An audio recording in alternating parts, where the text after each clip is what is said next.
Hey Clayton, big fan of the show. My name's Joshua. I live in Atlanta, Georgia right now. I currently am renting out an apartment with a roommate, but I own a luxury townhome in Augusta, Georgia. I bought it back April 15th in 2020, and I'm coming up on 1 year's worth of home ownership. I'm trying to see what I should do next. I'm looking into buying another townhome or maybe even perhaps flipping a home, and would just try to get a little bit of advice from you. Thank you. Well, Joshua, thanks for the question. I mean, I guess it really comes down to what your goals are. I would encourage you to get that, anytime I start a different course or I'm studying something different or whatever, and I sit down, I take one or two different courses per year. And I think the best courses that I take are the ones that start with the question, why? What are your goals? Where do you want to go, Joshua? You know, do you want to be a flipper and find homes? I mean, that's a whole job to find homes and flip homes. Like, that's a full-time job and a very difficult one, especially in a market like this, where you have lumber prices that have now tripled in price, materials gone up, and the cost of materials is skyrocketing. And so right now, the demand for single family, lower income homes, the $100,000 homes, there's incredible demand. But guess what? The return on that investment is very low. Your margins are very low. So unless you're planning on getting into the luxury space, the $500,000 to a million two, those homes are selling like hotcakes right now. But they take a year to build, or 9 months to build. I know, because I used to do wholesale deals in New Jersey, and I'd make a little bit of cash on deals for flippers that then wanted to spend the 9 months renovating. I had no interest in doing that.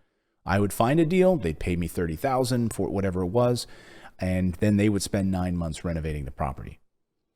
So that's a very big question, and time commitment. Is that something that you want to do with your time? I think there are better ways to trade time for money, and I would not want to be in the business of trading time for money. I think of letting my money work for me.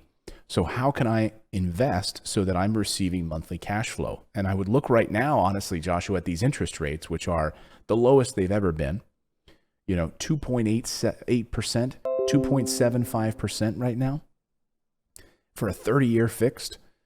So if you could take some of the equity and cash flow from that Augusta property and roll that into a down payment on another property, and start looking at how you can then start to snowball that.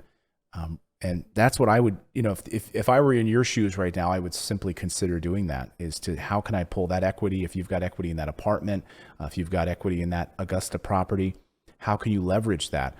Or do you have enough income and money set aside in a 401k or an IRA or other investment vehicle that you've got cash just sitting there that you didn't know you could access? Very often people have an IRA sitting there. And when our team at Morris Invest talks to them on the phone, they're like, wait a second, yeah, I have 40,000 just sitting in this IRA that I'm not using. Great. That's a down payment, right? That's a 20% down payment. Now you can use the financing from a bank for the rest of it. Now you own a duplex that's already cash flowing, that's new construction. So just to maybe start thinking creatively about some of this money that might be sitting there, how you can maybe come together with your roommate and partner on an LLC and go into investing on another property together. Maybe you each put up $15,000 in a down payment or so. And that's, we have a partnership program at our company.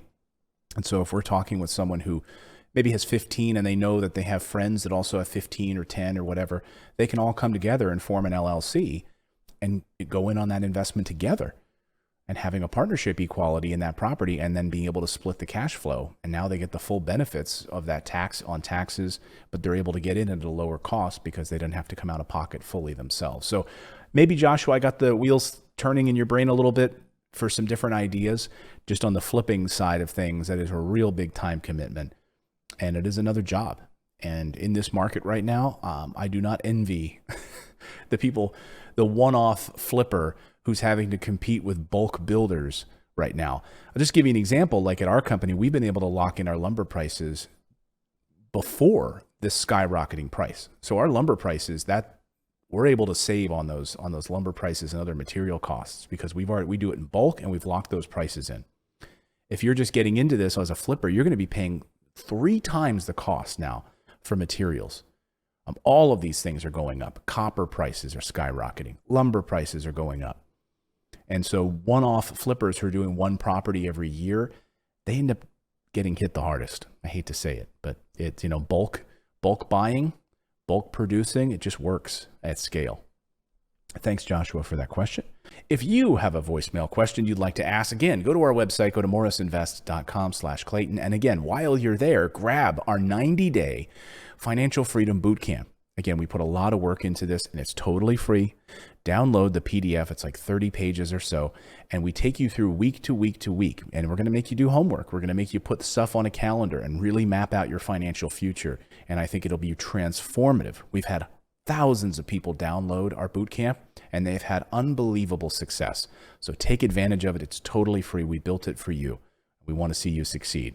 Thanks, everyone. Now go out there, take action, become a real estate investor. I believe it's the #1 way to build wealth. We'll see you next time, everyone.